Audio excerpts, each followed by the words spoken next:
আন্তর্জাতিক যোগ দিবস উপলক্ষে অনুষ্ঠিত হয়েছে এক বর্ণাঢ্য সেমিনার ও যোগা সেশন। ভোরে শুরু হোক যোগ, মুক্ত থাকুক রোগ, এই প্রতিপাদ্যে সামনে রেখে অনুষ্ঠিত হয় নানান আয়োজন। অনুষ্ঠানটি যৌথভাবে আয়োজন করে উত্তরা যোগা সোসাইটি ও উত্তরা কল্যাণ সমিতি সেক্টর ৪।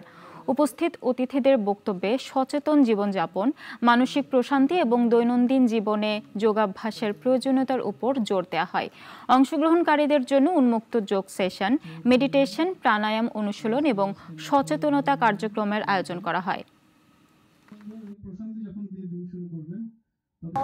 বিশ্ব যোগ দিবস সারা বিশ্বে আমরা একাধারে এই যোগ দিবস চমৎকারভাবে উদযাপন করছি। সুস্থভাবে চলার জন্য আমি বলে গেলাম, এটা সবাই মেনে নিতে বাধ্য যে আমরা এটা ছাড়া থাকতে পারি না। তিনটাই দন্তস্ব দিয়ে, একটা স্বাস্থ্য, একটা সন্তান, একটা সম্পদ। আমি এই বয়সে এসে এটা করছি 10 বছর, এটা আমার ফিলিং, এটা হলো আলটিমেট আপনার সম্পদ।